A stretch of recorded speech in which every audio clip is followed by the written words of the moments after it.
Tonight, I'll tell you the story of the river spirit who forgot her name. Long ago, in a quiet valley untouched by time, a clear and gentle river wound its way through a small village. The people knew her as their guardian, though none had ever truly seen her. But one evening, as moonlight danced across the water, she awoke to a strange emptiness. Her name, the very heart of who she was, had slipped away like mist into the night air. With no memory to anchor her, she wandered along her own waters, searching for whispers of who she had been. And in her journey, she would find not only her name, but the truth of why she had forgotten it. Let us drift with her now, down the quiet current, into a story as calm as the river's song and as deep as the night sky above. This story is followed by ambient noise that is perfect for relaxing or sleeping. Don't forget to like and subscribe for more content and comment what you want to hear next. Without further ado, let's jump right in. The river woke before the village did. It stretched in slow silver loops beneath a sky rinsed clean by night, and somewhere within its voice a soft syllable should have risen. Her name. It didn't. The spirit rose from the surface like breath from glass, a woman-shaped hush in a robe woven of current and moonlight. She felt for the syllable the way fingers feel for a missing ring. Nothing. She stepped onto the pebbled bank. Each stone knew her weight. None could say who she was. Lanterns from last night's prayers bobbed against the reeds, their wicks cold.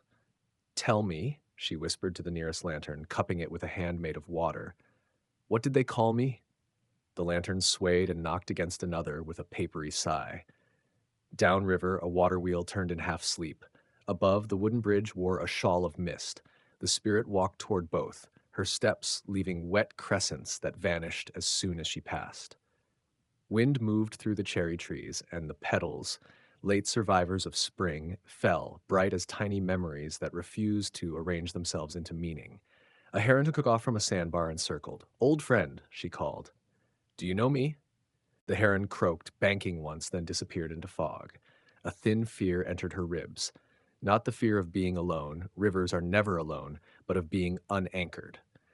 Rivers need their name like banks. Without it, they erode. "I will follow the current until I find what holds me," she said, laying a palm on her own surface. The river answered with a tremor that felt like consent.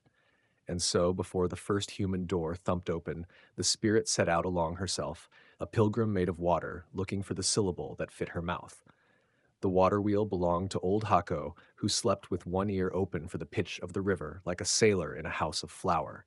By the time he pushed his shutters wide, the spirit was there, her form wavering as if seen through heat.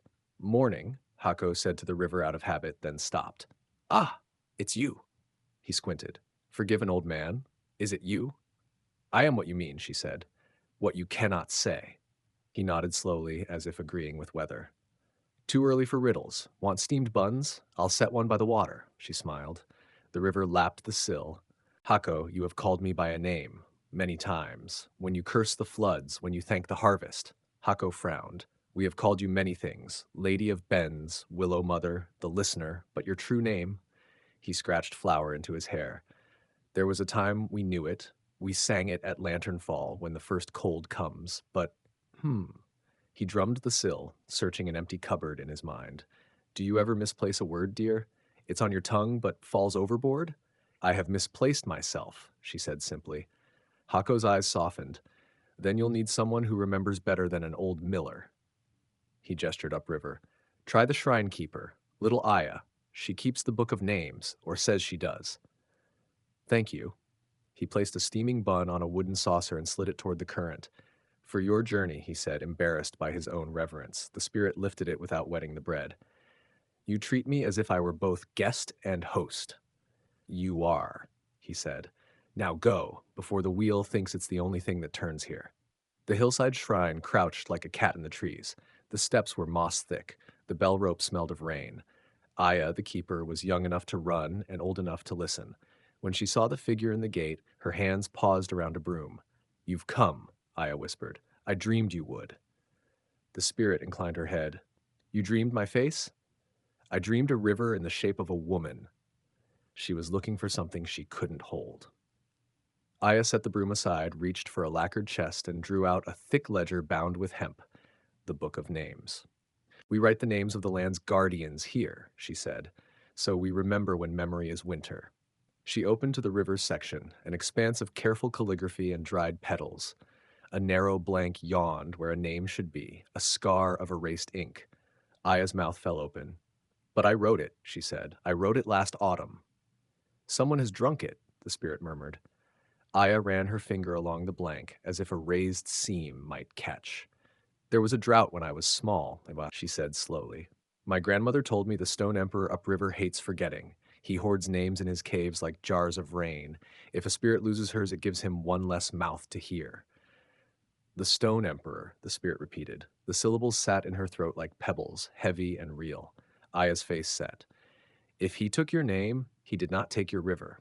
That still flows. Perhaps we can bargain. We?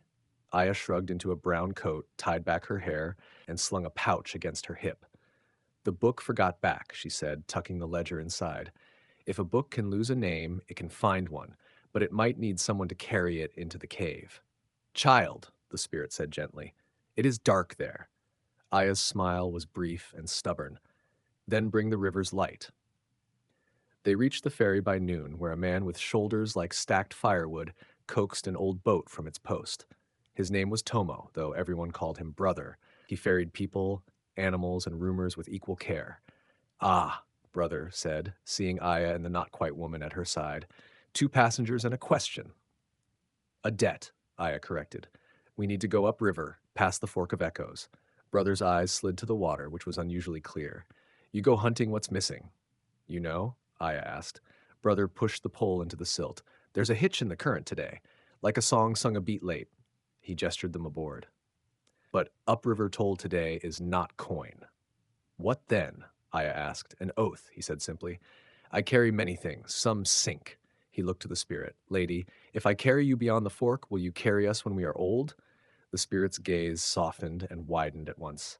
I already do, she said. You drink me when your tongue cracks. I cool your child's fever. I turn your wheel. I bury your secrets and bring your bones home.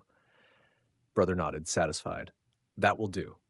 They slid into the midstream, where light laced the brown like gold thread through old cloth. The boat shuddered as the current took it, then steadied. Aya opened the book across her knees. Can you feel anything from it? The spirit hovered a palm above the page. A chill, then a faint warmth, like a cup that once held tea. I feel a door, closed but with light under it. Brother angled his pole. Fork ahead, he called. Left is quick, right is kind. Aya frowned. What does that mean? Left will take you to the Emperor sooner. Right will take you to the places that remember you. The spirit watched the silver split. Right, she said. If I reach him empty, I will bargain from hunger. They drifted beneath a crook-backed willow whose roots made stairs into the water. The air here tasted green. A dozen wind chimes slept in the branches. The boat slowed without Brother's hand. Willow Mother, the spirit called softly. I am your daughter. Leaves stirred. The chimes woke, answering in shy tinkles. A voice older than soil rustled through the hanging switches. Daughter of the Bend, it sighed, you have come thin. A name was taken from me, the spirit said. Do you keep a piece? I keep many pieces, said the willow. Bird nests, children's secrets, the way the moon hides not to be rude when clouds pass, yours. The leaves searched like fingers. I kept the way you laugh when the flood recedes. Aya blinked. She laughs? At the edges, said the willow, amused. A soft ripple against roots. It tickles. The spirit felt the laugh rise, surprising and light, and a curl of water giggled against the trunk.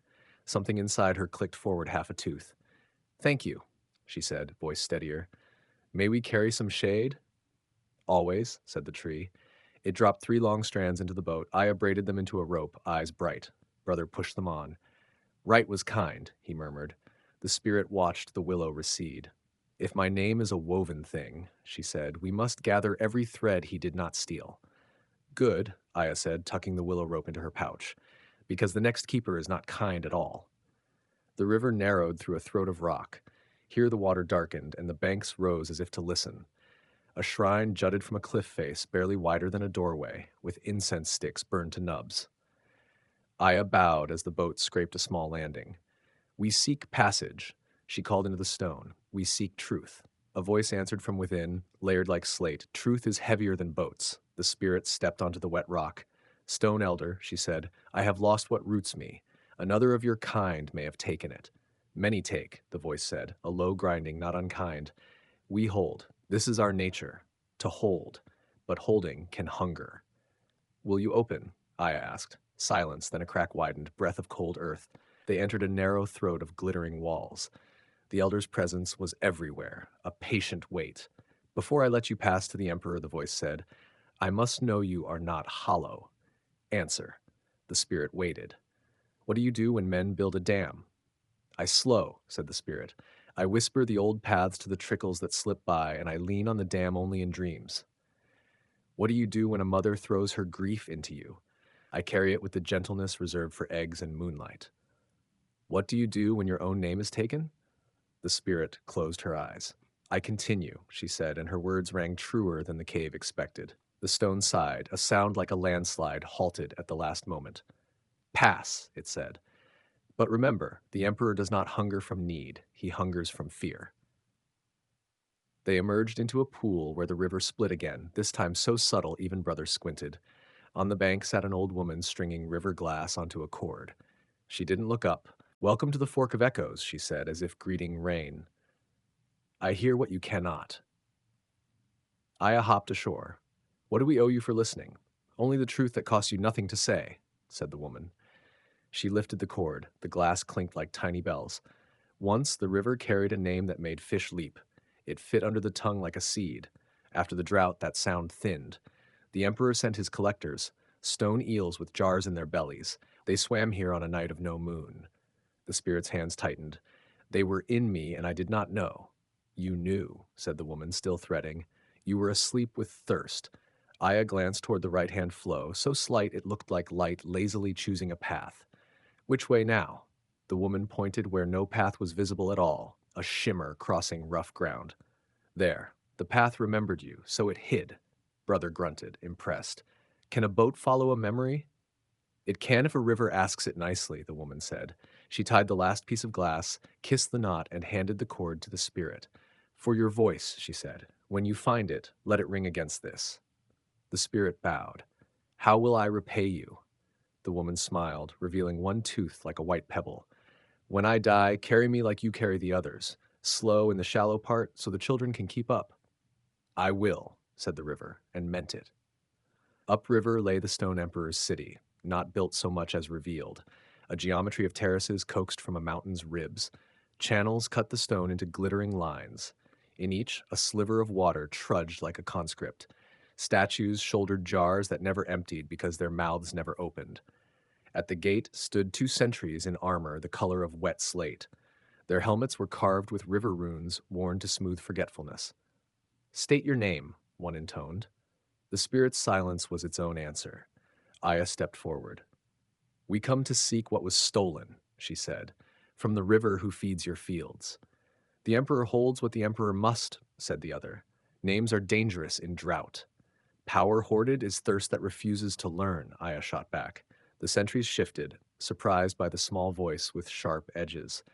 But they raised their spears only across half the way, reluctant. Brother eased the boat against a step, and the spirit climbed in a spill of glimmering cloth. Tell him, she said softly, that a guest who has already given everything asks only for what fits between breath and word. The sentries exchanged a glance. Poetry does odd things to orders, and parted just enough. He is in his hall, one murmured, arguing with the accountant of rains. The hall carved the mountain into listening. Pillars rose like stalactites taught to stand straight. In the center, on a throne of stacked tablets, sat the stone emperor, a man-shaped cliff in robes draped like riverbeds. Beside him, a thin figure in gray, the accountant, was tallying storms with a brush as dry as old bark. The emperor's eyes were not cruel, only careful the way frost is careful. He regarded the visitors without moving his head, as if motion cost. Who wets my floor without bowing? The spirit bowed, and the water in the seams of the stones bowed with her. I am your river, she said, and I am not. Ah, said the emperor, understanding too quickly. A custodian without a key. You took it, Aya said. Give it back. The accountant glanced up. We took nothing. We safeguarded. Names scattered in the drought like bees, we gathered them before they stung. They were supposed to sting, the spirit said. Pain teaches where to dig. The emperor's mouth twitched. Poetry again, I am too old to be seduced by it. He leaned forward, stone creaking like old trees that. Tell me, River, why should I return what I keep? A name is a leash, yes, but it is also a shield. Without it, you cannot flood. I can still drown, she said calmly. I simply choose not to. Aya held up the book of names. This ledger forgot her. That is a wound in our memory, not your safety. The Emperor's gaze fell on the blank page, and a tiny chip of something like doubt flaked from his expression. Proof, he said finally. Bring me proof that her name belongs to her alone. How? Aya demanded. Bring me 3 memories that no other river can claim, he said. Then I will open the jar. Back outside, the sun scraped the terraces like a blade. My brother found shade for the boat under a stair and sat with the patience of rocks that used to be mountains. Aya paced. 3 memories, she muttered. Unique, not general things like flood or fish. The spirit closed her eyes, listening for anything that vibrated with a frequency too intimate to be generically watery. A small girl's bare feet on a midwinter stepping stone, the weight of a broken kite, the taste of ash from a fire that never reached the trees. Images drifted unmoored. We need witnesses, brother said, not just feelings. Aya snapped her fingers. The willow gave us a laugh. That's one thread. The fork woman gave us a path that hid. That's second thread, maybe. But the Emperor wants memories only this river could hold. The spirit opened her eyes. There is a place under the old bridge where a boy once dropped a bell carved from his mother's hairpin. It never stopped ringing, only very softly. I kept it singing for him when he was afraid. Aya's face lit. That's one. Up the northern bend, brother said. There's a farmer who swears the river taught him to forgive his brother by uprooting his fence posts one by one until he realized the straight line was strangling their fields. That is 2, the spirit agreed. And the third, there is a drowned village beneath Shallow Lake from the quake 60 years ago. On midsummer nights, the eaves touch the surface like nostrils. I cradle the roof so the moon can see who's missing. Aya shivered, though not from cold. We'll fetch all 3. We'll make the mountain believe. Brother pushed the boat back into the light. Then we'd better move. Memories, like fish, don't always bite twice. They pulled toward the old bridge, a spine of cedar worn smooth by centuries of sandals. Children leaned over the rail to toss plum pits and dares, their laughter falling like small stones. The spirit hovered just ahead of the boat, her robe draping the current. Here, she said, stopping at a dark oval beneath the central arch. He dropped it there, a winter sunrise after the first frost. His mother had shaved a lock of hair when she was ill, carved it into a bell with lacquer and love, and gave it to him to carry courage in his pocket. Aya peered over the side. How do we hear it? Not with ears, said the spirit. She cupped the water, lifting a bowl-shaped palm. A hush gathered like lantern light under a blanket. Brother steadied the boat with a foot against the pier. The river spoke in a silvery tremor. Aya closed her eyes. At first she heard only the groan of the bridge and the gamelan of pebbles rolling. Then, faint as a moth's footfalls, a bell rang. Not a note, but a memory shaped like a note.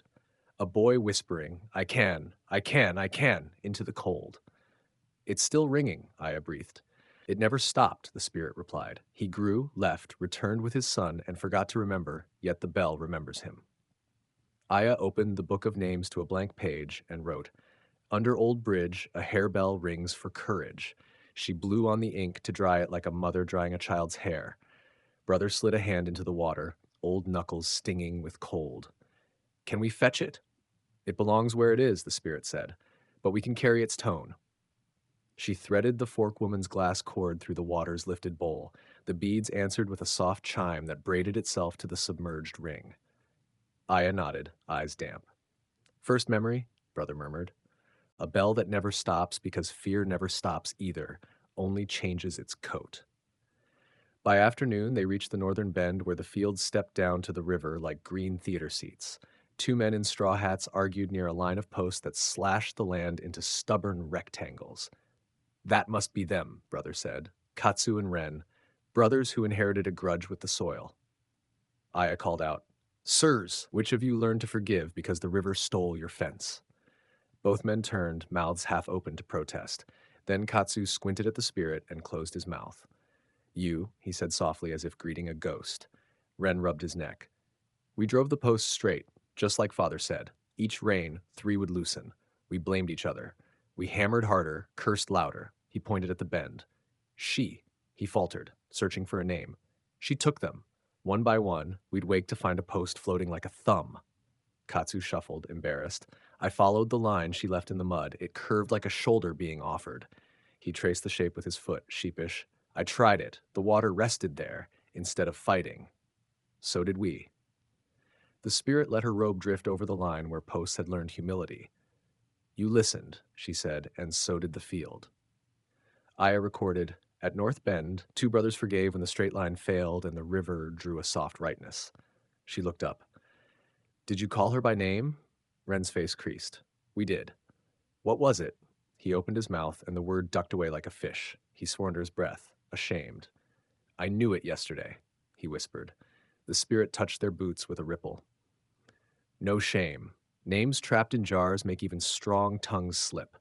Katsu reached into his pocket and pressed a small, whittled boat into Aya's hand. We carved these as boys, he said. Let the river have it, as thanks for teaching us to curve.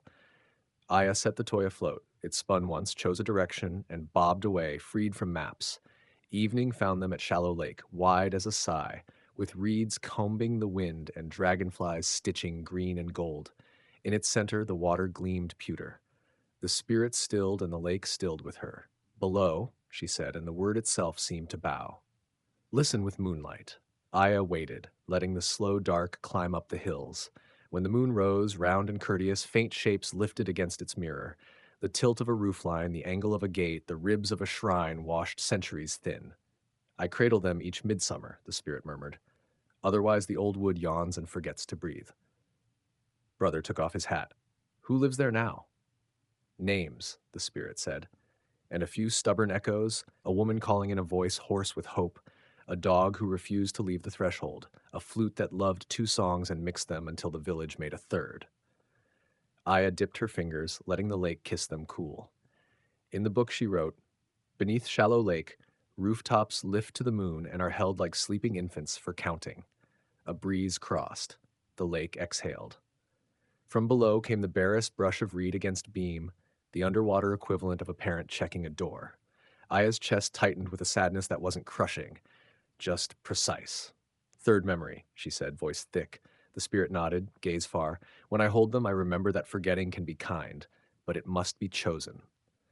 They stayed until the rooftops sank, slow as seals, and the moon rippled back into a simple circle. Back in the mountain city, the air tasted of granite and echoes. The accountant received them in a side chamber lined with shelves of clay jars the size of a forearm, each stoppered with wax prints of sigils. Proof, the accountant said without greeting, but not poetry, records. Aya set the book of names on a low table and opened to the new entries. Under the old bridge, the harebells ring. Ask the bridge keeper. He sleeps with his head against the rail on hot nights to hear it. At North Bend, Katsu and Ren's fence. Ask the posts that learn to lean. They carry the weight more peacefully. Beneath Shallow Lake, rooftops lifted to count the missing. Ask the divers who bring back tiles for altars after spring floods. The accountant's brush hovered, skeptical. The spirit stepped forward, and the bead cord chimed.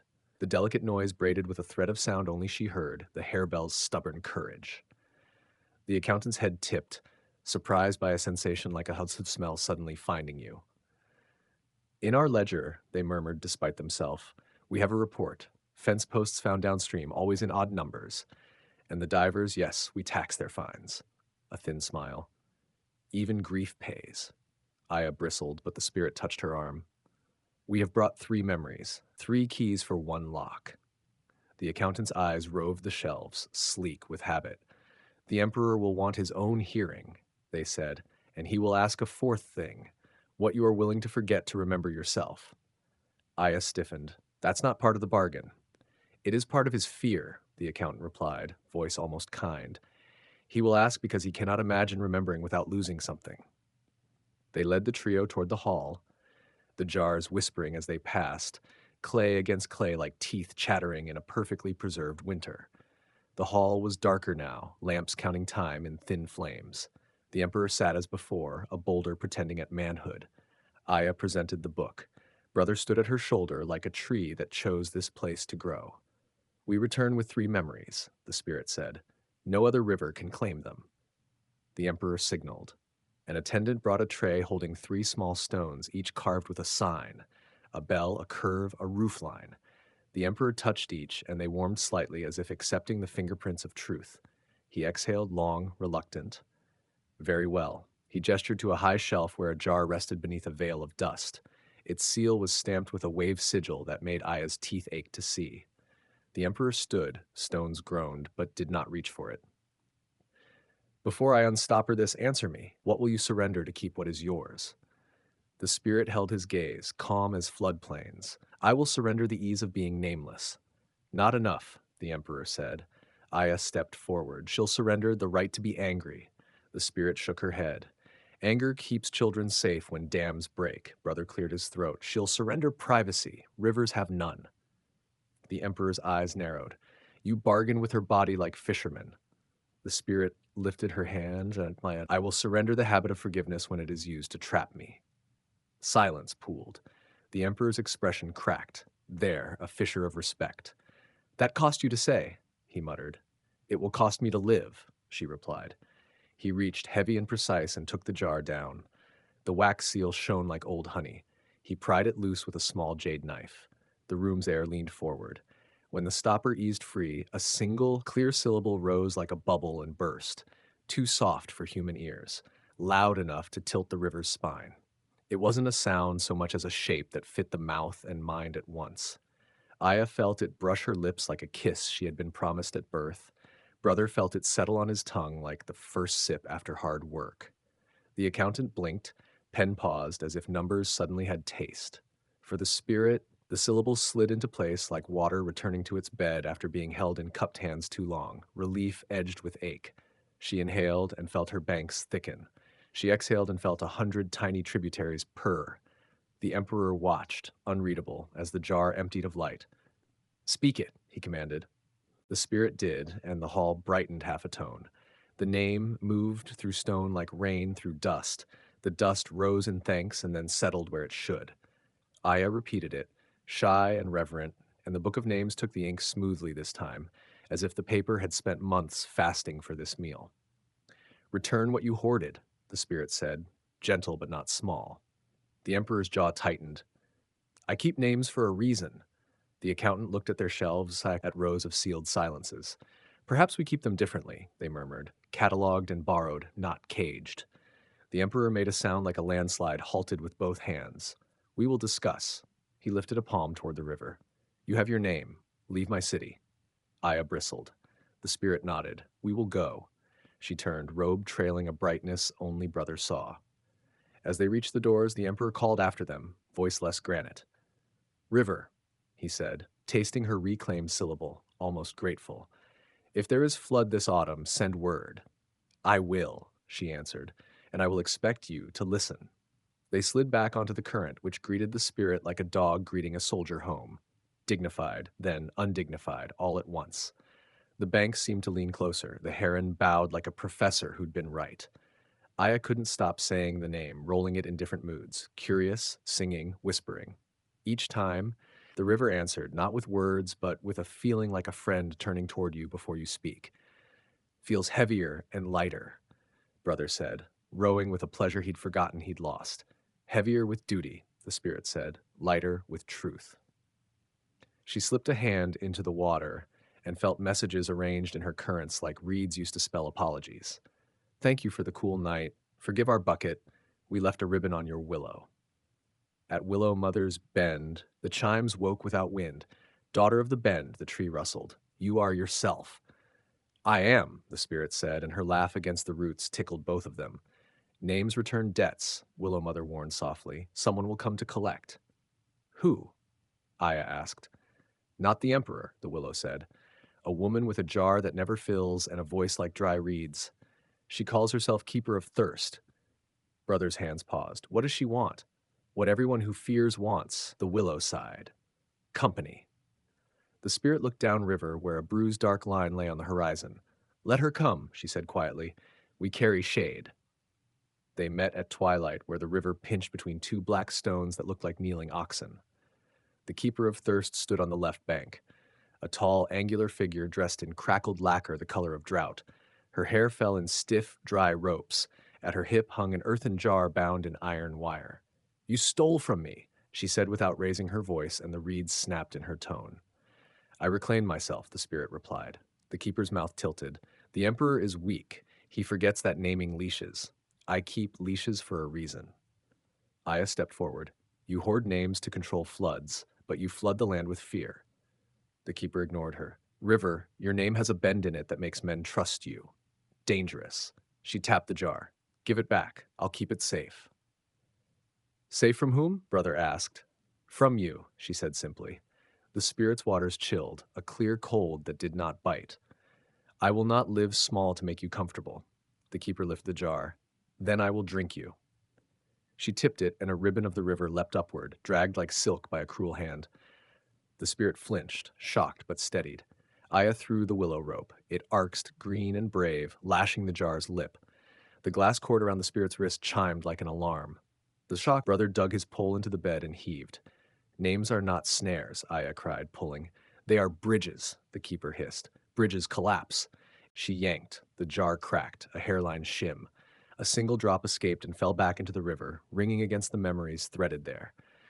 The harebell under the bridge answered from miles away, a tiny courage note traveling like gossip in a village that cares. The keeper frowned, momentarily human. "What was that?" "The sound of someone else's fear learning your trick," the spirit said, and pulled. They strained, human and river and willow, against drought-made person. The keeper's jar cracked again, finer, louder, a spiderweb drawn by a nervous hand. She bared her teeth, not anger, but refusal to be outdone. "What do you want?" the spirit asked, not as surrender, but as medicine. The keeper blinked. The question knocked something loose. "I want the map to never change," she snapped. "I want harvest charts to mean what they meant. I want my father to look at a river and not count coffins." Brother's hand softened. "Ah," he said, Aya's voice lowered. "Then you don't want to keep names, you want to keep time." The keeper inhaled sharply as if the word itself stole. "I want to be unafraid." "Then drink this," the spirit said, and sent a small gulp of herself up the jar, deliberate and clean. It tasted of willow shade and harebells and the breath of drowned rooftops. The keeper's lips parted. She swallowed. The jar warmed. The iron wires loosened a whisper. Her shoulders sank the smallest degree. "Keep your jar," the spirit said, "but keep it for reminders, not for theft. When fear comes, fill it with river and listen. If you hoard names again, I will come with flood and song." The keeper's eyes flashed, then steadied. "You would flood? I would sing," the spirit corrected. "Flooding would be your choice." A long pause. The keeper set the jar down, fingers lingering on the crack like a woman touching an old scar. "I will try," she said, dry voice dampened by something like weather. "If I fail, I will send word." "Do," said the spirit. Aya retrieved the willow rope, coiling it with hands that shook only afterward. The village met them with night and fire. Lanternfall had come, the first true cool. Families gathered along the bank, murmurs puffing like small clouds. Children wrote wishes on paper floats, grandmothers tied ribbons on wrists and trees. The air smelled of rice, smoke, and hope. Aya stood with the book, the page of the river open, the syllables shining like a moon caught in ink. The headman, eyes wet already, lifted his hands. "Tonight," he said, "we remember the name we nearly lost." A hush broadened. Aya spoke the river's name. It moved through the crowd like warm tea, like the first blanket, like apology accepted. People repeated it, shy then sure, and the river answered by raising her level just enough to kiss every float as it launched. Permission given, blessing exchanged. Hako the miller set a bun adrift, grinning into his beard. Brother leaned on his pole, face tilted toward the stars no one owned. The heron chose a piling and stood judge still, approving. The spirit moved among them as mist, touching ankles, soothing knees, rinsing old arguments. She paused beside the willow. Willow Mother chimed a lullaby in small metals. Aya slipped the glass cord over the book's spine, a bell in the pages. "We'll keep you in the open," she whispered. "No more jars." Across the water, in the darkness beneath the old bridge, the harebell rang once distinctly, a courage note anyone with a private fear could borrow at midnight. Far upriver, in the stone emperor's hall, a clerk unsealed the first of the jars to let a name breathe like a winter room vented in spring. The lanterns floated away, small, steady planets. The river lifted them like promises and carried them around the bend, where even festivals must become memory.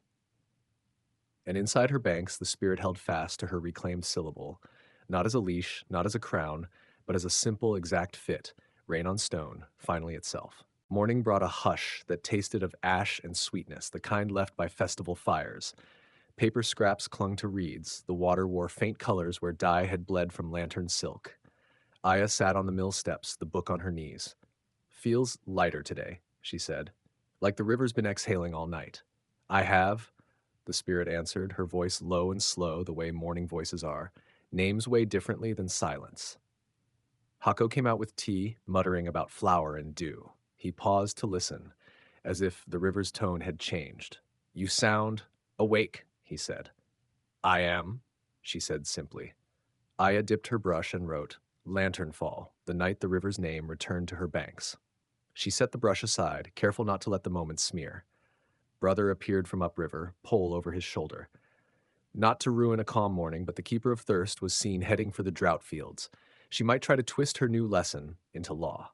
The spirit rippled, not in anger, but in readiness. If she does, I will meet her there. But today, she let the thought float, today I want to walk my banks and see what calls to me by name. Aya smiled. Then I'll come and write. They drifted to the reed beds where the river thinned, the current a soft, gliding hand. These, the spirit said, are my ears. The reeds were thick, nodding in a wind too faint to move leaves. Aya listened.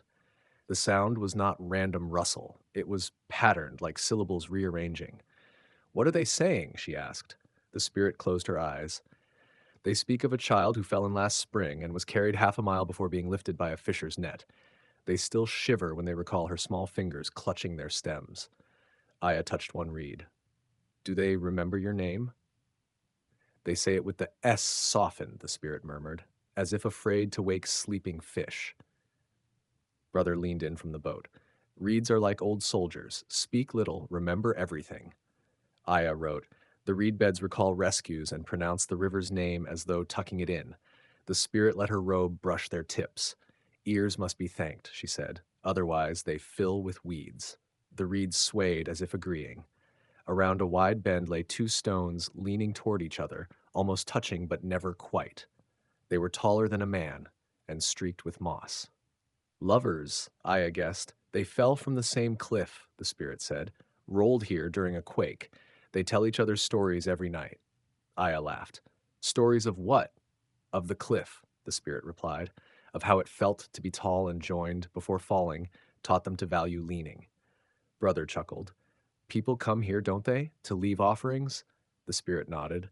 Some carve initials, others wrap cloth around them, but the stones love the river's voice most. They mouth my name in their slow way, syllables drawn like long shadows. Aya added to the book. The lover's stones mouth the river's name as if in the middle of a kiss. The spirit sent a small wave to wash their bases, moss darkening. They always blush, she said, and the green deepened as if proving her right. By mid-afternoon, they came upon an old fisher mending a net that gleamed in the sun like it was spun of metal. His hands were calloused, movements precise. River, he said without looking up. I heard your name in my dreams last night. I thought I'd forgotten it. You had, she said, but now it swims back. He lifted the net. This is for you, woven with gold thread from my wedding sash. It caught my wife's hair ribbon once, and I kept it. Aya tilted her head. Why give it now? The fisher shrugged. Names are nets. They hold what might otherwise slip away. Thought you should have one. She took it, the gold flashing faintly in her translucent hands. I will keep it in my shallows, where light can find it. Aya wrote, a golden net gifted by the fisher who dreamt the river's name so it would not drift again. Brother smiled. That net'll be worth more than coin when the drought returns. Then we must keep the drought from coming, the spirit replied. They stopped again at Willow Mother's Bend. The tree lowered its chimes before they even spoke. Brought your rope back, Aya said, holding the braided willow strands. Keep it, the tree replied. It remembers better in your hands now. The spirit touched the rope. It still smells of the cave, she noted. Willow Mother's leaves shivered. Stone holds scent longer than leaf, but leaf bends sooner. Aya added, The willow rope, once loaned, is kept. Its scent a mix of cave cold and river warmth. Brother leaned back. If a rope can carry a cave, maybe it can tie down a drought. The spirit smiled faintly. Perhaps. At the fork, the old woman with river glass beads sat as before, stringing a new cord. You found it, she said without glancing up. We did, Aya replied, holding up the book. The woman nodded once. Then the path can unhide itself again. She gestured, and the shimmer across the rough ground grew into a visible stream, babbling as if it had never stopped. Will you keep listening? The spirit asked. Always, the woman said.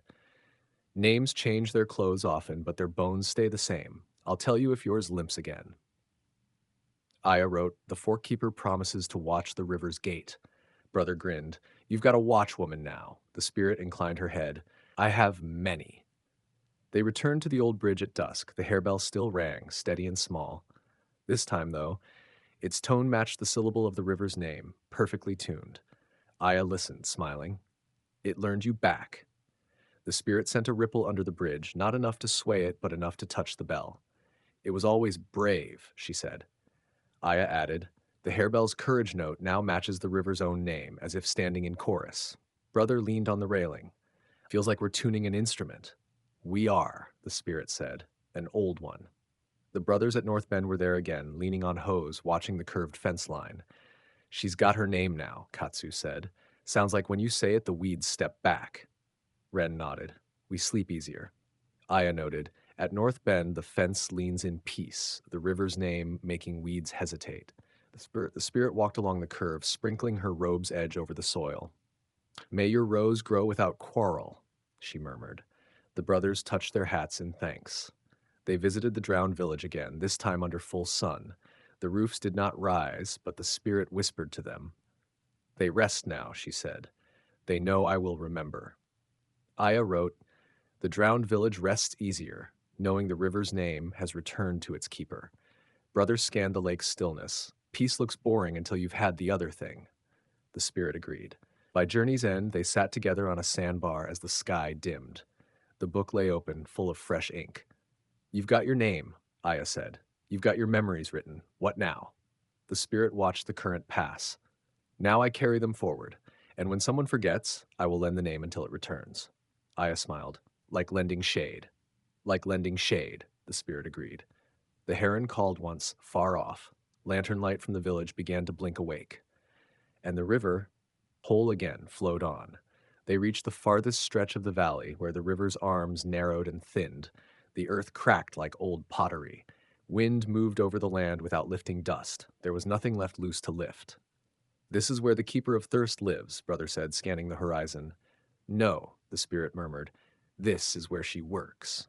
Aya knelt, touching the baked ground. It's warm even under the crust.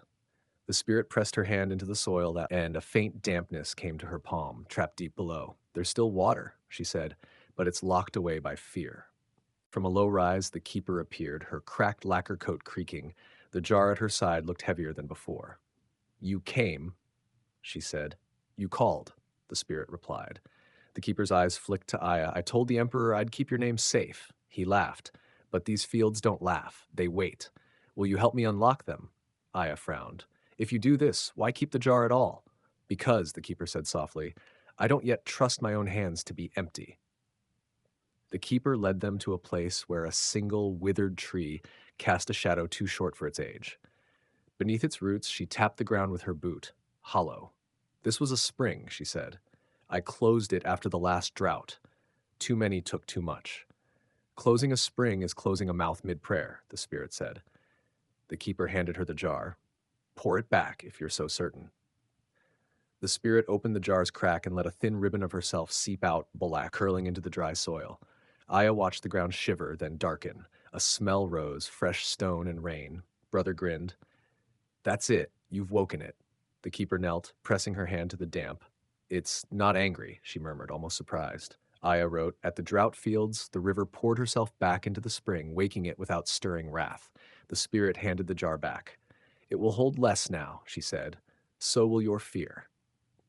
That night, as they camped beside the reawakened spring, a figure arrived on horseback, a slim courier in stone-gray livery. The Emperor sends word, the rider said, offering a sealed scroll.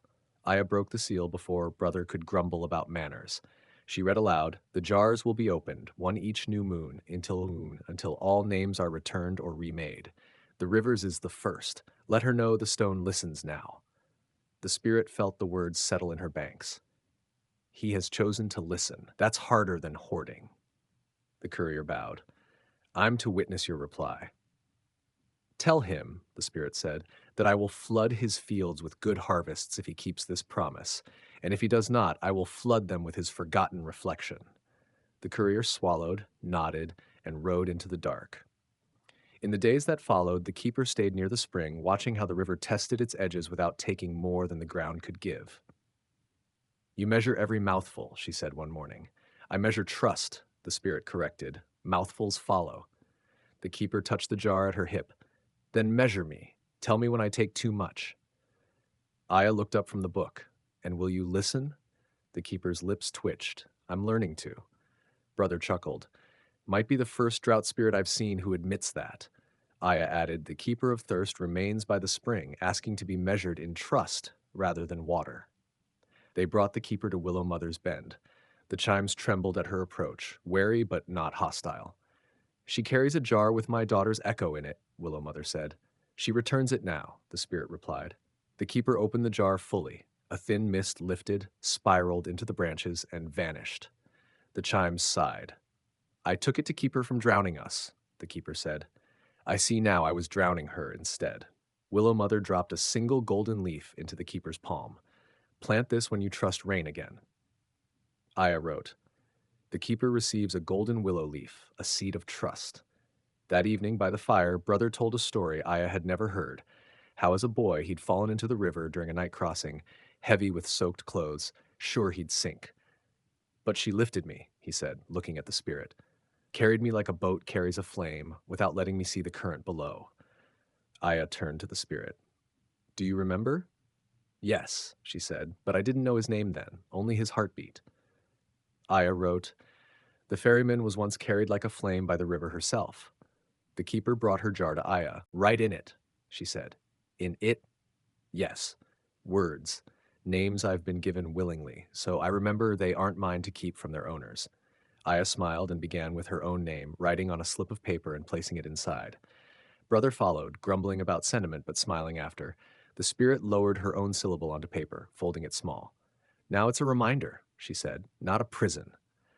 Aya wrote in the book, "The keeper's jar becomes a library of given names." Weeks later, the first seasonal flood swelled the banks. Villagers lined the high ground, tossing flower garlands and baskets of fruit into the rushing water. "This is thanks," Hako explained, "for knowing when to rise." The spirit lifted the garlands gently, letting them spin, then carried them downstream to poorer fields that needed the rich compost. Aya added, "At the festival of first flood, the river carries gifts to those who need them most." The keeper stood beside her, watching. "Not all floods destroy," she said quietly. "No," the spirit agreed. "Some repair." Unexpectedly, the Stone Emperor himself came downriver in a plain boat without fanfare. "I wanted to see," he said, stepping onto the bank, "if returning names weaken me." "And?" Aya asked. He glanced at the fields, green and thick with grain. "I have more to guard now, not less." The spirit inclined her head. "Names don't weaken, they work." The Emperor touched the water with his fingertips, just once, then left without another word. Aya recorded, "The Stone Emperor visits the river, touches her by choice." A full year later, Lanternfall came round again. The bank was brighter than before, more lanterns than Aya could count. The keeper walked freely among the villagers, her jar slung light at her hip. Brother ferried children back and forth to see the floats from midstream. Aya read the river's name aloud, and this time no one stumbled over it. The syllable passed through the crowd like a secret everyone had earned. The harebell under the bridge chimed in time. Willow Mother swayed in rhythm. Even the Emperor's courier appeared in the crowd, smiling faintly. The spirit flowed higher, just enough to touch every lantern once as if signing them in blessing. Aya closed the book for the night, satisfied that this page would never be blank again. When winter came, ice formed in silver panes along the edges of the river. The current slowed, but the spirit still moved beneath, humming softly to keep her waters from sleeping too deeply. Aya walked to the bank in a thick coat, the book wrapped against the wind. It's quiet, she said. Winter is when rivers remember, the spirit replied. We count every stone, every root, every promise made in warmer months. The keeper appeared, her breath white in the air. The jar is nearly full, she said. All given names, no stolen ones. Aya smiled. Then winter's work is yours too. Brother's voice drifted from his ferry, drawn up on the shore. Quiet seasons make loud springs. One morning, a courier brought another scroll from the emperor, this time with sketches. He had ordered the accountant to create a new ledger, the book of returned names. Each name, once freed from its jar, was written alongside the place it belonged. Aya traced her fingers over the careful script. He's keeping them visible. The spirit nodded. That's how you keep a name, by letting it be seen. She sent a pulse upriver, a note of approval. Somewhere in the mountain city, the accountant looked up from their desk and smiled without knowing why. As the ice broke, villagers waded into the thawed shallows to plant willow cuttings along the eroded banks. Willow Mother oversaw the work, her chimes loud and laughing. The keeper planted her golden leaf from months before. It sprouted instantly, a single bright shoot. That's faster than usual, Brother muttered. It knows it was planted in trust, Willow Mother said. Aya wrote, the golden willow leaf takes root in a single breath, proof that trust grows quickest in open ground. The keeper came to the spirit with her jar open. A boy came to me, she said. He's afraid he'll forget his mother's laugh. I told him I could hold it for him if he wanted. And did he? Aya asked. Yes. He wrote it down. Her laugh is like a door opening to bread. The spirit touched the slip with a fingertip of water. Then it will never spoil. Aya added, the keeper's jar becomes a storehouse of laughter and given trust. Brother approached Aya one evening, rubbing the back of his neck. When I'm gone, he said, I want the river to carry my boat downstream slow enough for the children to keep up. Aya's throat tightened. She already promised that to the fork keeper. I think she'll say yes. The spirit's robe swirled around his boots. I will carry you like I carried your fear that night, steady, without letting it see the current. Aya wrote it down, then underlined it twice. The following year's lantern fall came with no drought, no missing names, and no keeper skulking in the shadows. The keeper herself lit the first lantern, placing it in the water with a steady hand. The spirit called each lantern by the name written on it, soft, brief, but real, and the water glowed faintly as each one passed. Aya wrote, Lanternfall becomes a chorus of names spoken back to the people. Word came that the emperor had opened the last jar in his keeping. It belonged to a wind spirit from beyond the northern ridge. The wind arrived days later, sweeping through the valley in a clean, jubilant rush. Feels like every corner's been dusted, Brother said, holding onto his hat. Aya laughed, her hair whipping. Even the wind says thank you. The spirit smiled, knowing the mountain city would never be quite so silent again. The keeper came to the bank one morning without her jar. It's empty, she said. I've given back all I was keeping. Now it's time to see if I can live with only what's mine. Aya asked, where will you go? Downstream, the keeper replied. To the salt water. If it can hold the whole world's rivers, it can hold me too. The spirit touched her hand with a curl of current. The sea will not ask your name to keep it safe, only to use it. The heron who had once flown from the mist returned, landing on a sandbar near Aya. It stepped into the shallows, bowing its long neck toward the spirit. She knows you now, Aya said. She knew me before, the spirit replied. She just wanted me to know myself first. The heron took off again, flying in a slow spiral over the river before heading toward the mountains. Aya wrote, the heron circles once, sealing the river's return to herself. Years later, Aya, older now, hair silvered like frost on stones, sat at the willow bend, the book of names in her lap. Children splashed in the shallows, shouting the river's name as if it were a game. The spirit flowed beside her, then unchanging yet changed in all the ways that mattered. You've kept me well, she said. Aya smiled. You've kept yourself. I only wrote it down. As the sun dipped, lanterns bobbed from every bank, some for the festival, some for private reasons only the river knew. She touched each one, carrying them all, joy and grief alike, around the bend into memory. And the name she had once lost moved with her, clear and steady, as much a part of the valley now as the water itself.